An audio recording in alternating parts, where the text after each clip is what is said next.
Bom dia, mais um grande e um belo dia que Deus fez para você e para mim, para nós usufruirmos daquilo que Jesus conquistou na cruz. Nós temos encontrado todas as manhãs de sábado, para nós conhecermos mais da palavra, tendo a certeza de que quanto mais eu conhecer, quanto mais eu colocar em prática essa palavra, mais a minha vida será livre. Esse foi o grande projeto de Jesus na terra. Jesus veio para colocar o homem em liberdade. Jesus veio para colocar você e a mim naquele mesmo estado que Adão e Eva experimentaram. Adão e Eva foram criados por Deus, a imagem e semelhança do Senhor, e eles foram colocados num lugar chamado Éden, que significa paraíso, um lugar de delícias. E ali era para eles, as coisas estavam feitas, as coisas estavam prontas, e eles precisavam apenas administrar aquilo ali. E eu quero falar com você nessa manhã a respeito disso.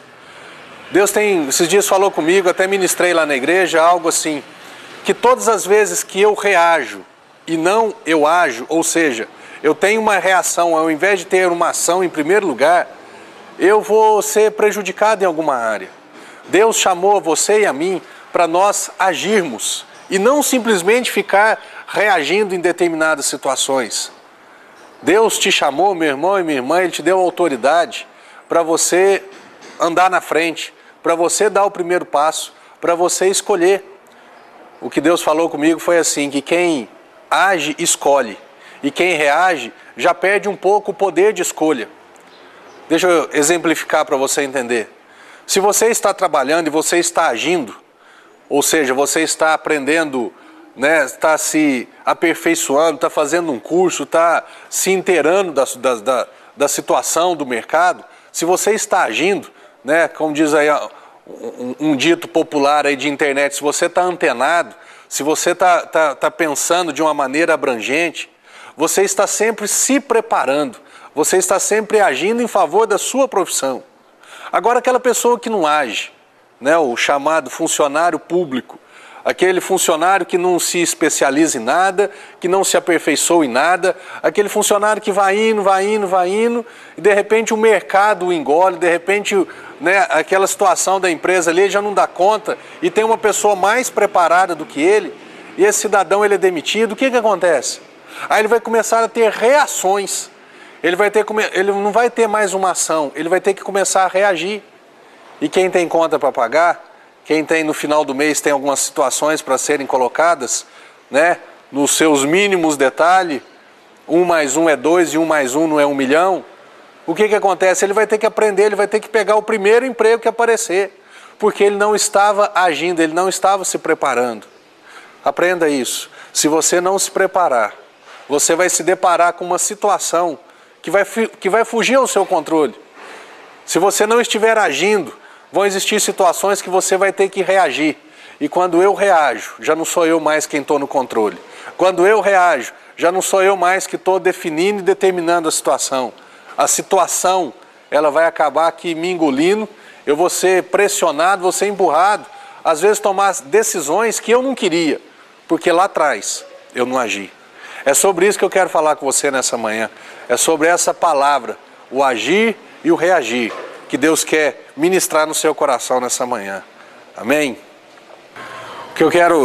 O texto que eu quero meditar com você nessa manhã, quando Deus formou aqui no capítulo 1, capítulo 2 de Gênesis, falando sobre a formação do homem, sobre a formação da mulher, Deus fez o homem, Deus fez a mulher, a imagem e semelhança dele. E uma das características da semelhança de Deus é a autoridade. Jesus, ele disse o quê? Toda autoridade me foi dada no céu e na terra, e essa autoridade eu te dou. Eu compartilho da minha autoridade com você, para que você possa administrar e dominar. Olha aqui quando Deus criou o homem, no versículo 26 do capítulo 1, diz assim: façamos o homem à nossa imagem, conforme a nossa semelhança, e tenha ele domínio. O homem foi feito para dominar. No versículo 28 diz: e Deus os abençoou e lhes disse: sede fecundos, multiplicai-vos, e enchei a terra e sujeitai-a, e dominai. Os verbos empregados aqui são verbos no tempo imperativo, que quer dizer uma ordem, que quer dizer um mando, que quer dizer autoridade. O homem foi feito para, como diz ali em Deuteronômio 28, eu te coloquei como cabeça e não como cauda. Se você ouvir a palavra e praticar e viver nessa palavra, você será cabeça e nunca cauda. Você sempre terá condições de agir, ao invés de simplesmente reagir. Deus, ele criou todas as coisas, criou um jardim. Olha aqui, plantou o Senhor um jardim chamado Éden na direção do Oriente e pôs nele o homem que havia formado. E Deus tinha dado uma ordem ao homem, no capítulo 2, no versículo 15. Disse assim: tomou, pois, o Senhor Deus ao homem e o colocou no jardim do Éden, para fazer duas coisas: para cultivar o jardim e para guardar o jardim. Deus tinha feito todas as coisas. As árvores já estavam produzindo, árvores agradáveis à vista, árvores boas para se comer. Já existia a árvore da vida e também a árvore do conhecimento do bem e do mal. Qualquer dia desse eu quero falar com você, né, a respeito das 4 árvores, as 4 espécies de árvores que existiam no jardim do Éden.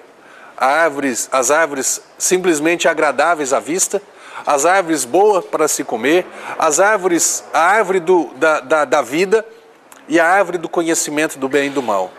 Deus tinha feito tudo, Deus tinha deixado tudo pronto e colocou Adão ali com essa ordem, com essa autoridade: cultiva o jardim e guarda o jardim.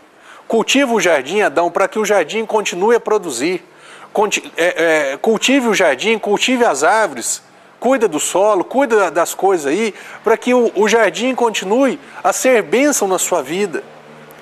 E falou também, Adão, guarda o jardim, vigia a entrada do jardim, para que os inimigos não entrem e venham destruir isso que eu já deixei pronto, que eu construí para você. Meu irmão e minha irmã, Deus, ele deixou uma palavra para você e para mim. Ele deixou uma palavra pronta, ele deixou situações, condições favoráveis para mim e para você, para nós vivermos. E a palavra que Deus tem para mim e para você nessa manhã é isso: cultiva essa palavra no seu coração. Como eu fiz um programa semana passada ou retrasada, guarda o seu coração. Como Salomão disse ali em Provérbios 4:23, sobretudo o que deve guardar, guarda o teu coração. Por quê? Porque dele procede as fontes de vida. Guarda o teu coração para que o coração, com essas palavras que foram semeadas no teu coração, que estão sendo semeadas na sua vida, para que essa palavra, ela continue a produzir os frutos. Cultive essas palavras no seu coração. Guarde o seu coração para que não entrem ervas daninhas, para que o inimigo não entre e roube aquilo que Deus tinha plantado, aquilo que você tem semeado na sua vida. O que você tem feito com essa palavra? Você tem cultivado para que essa palavra continue a produzir cada dia mais, cada vez mais? Você tem guardado o seu coração para que as pessoas não joguem entulhos ali e venham sufocar essa semente? É igual na parábola do semeador. Você tem guardado o seu coração para que o diabo não arrebate essa semente que foi semeada no teu coração? Você tem guardado o seu coração para que haja ali um solo favorável para que essa planta cresça e não um coração duro, um coração endurecido? Você tem guardado o seu coração para que os espinhos não cresçam juntamente com a palavra e concorrendo com ela, essa palavra acabe ficando infrutífera? Meu irmão, Adão, ele tinha uma obrigação. Ele tinha a obrigação de cultivar aquele jardim. Ele tinha a obrigação de cuidar daquele jardim. Ele tinha a obrigação de guardar aquele jardim. E por ele não ter agido dessa forma, Adão, ele acabou sofrendo algumas consequências. Adão, por não ter agido, Adão passou a reagir. Quando Adão disse assim: não, eu não vou guardar, eu não vou cultivar. Pastor, mas ele não disse não, mas as atitudes dele mostraram isso. Às vezes eu e você, nós falamos, às vezes eu brinco lá na igreja que a gente fala muito e age pouco. A gente fala que tem uma fé que às vezes nós não temos. Falamos que praticamos a palavra, mas no fundo não praticamos da mesma maneira com que temos falado. E é isso que precisa entrar em concordância, meu irmão e minha irmã. Nós precisamos entrar nesse acordo. O acordo de que aquilo que eu falo é aquilo que eu estou vivendo. Aquilo que eu estou vivendo é aquilo que eu estou falando. Adão, se ele tivesse cultivado, se ele tivesse guardado, a situação seria uma situação completamente diferente. Amém? No capítulo 2, o homem foi formado, a mulher foi formada, contando em detalhes. E no capítulo 3 aqui, por Adão não guardar a entrada do jardim, a Bíblia diz que a serpente, mais sagaz que todos os animais selváticos que o Senhor Deus tinha feito, disse à mulher. A serpente aqui, tipificando o inimigo, tipificando o diabo, ela teve acesso à mulher. Por que ela teve acesso a Eva? Porque Adão não guardou a entrada do jardim. Porque Adão não guardou o jardim. Ele deixou que essa erva daninha chamada serpente entrasse e tivesse acesso à sua esposa, tivesse acesso ao coração da esposa de Adão, tivesse acesso ao jardim que Deus tinha construído, que Deus tinha feito e tinha dado ordem para Adão e Eva, né, principalmente para Adão, cultivar e guardar. E a serpente entrou e ela começou a conversar com Eva, ela teve acesso a Eva, e ela começou a dialogar com ela, começou a colocar ali umas minhocas na cabeça de Eva. E quando isso aconteceu, Adão, onde que estava Adão? Adão certamente estava longe, Adão estava fazendo outra coisa. Adão não estava cultivando a esposa, Adão não estava guardando a esposa, Adão não estava cultivando e guardando o jardim. Deixa eu dizer algo para você. Você precisa guardar e cultivar as coisas que Deus deu a você. Você que é marido, você precisa guardar o coração da sua esposa, cultivar o coração da sua esposa. Você que é esposa, cultiva e guarde o coração do seu marido. Semeie palavras de Deus na vida dele, na vida dela. Guarde o relacionamento de vocês. Não deixe o relacionamento de vocês aberto, não. Sabe, que todo mundo tem acesso, todo mundo dá palpite, todo mundo sabe. Se existe alguma discórdia entre você e sua esposa, você e seu marido, não sai contando para todo mundo, não. Não sai pedindo conselho para todo mundo, não. Né? Deus está fazendo um parênteses aqui para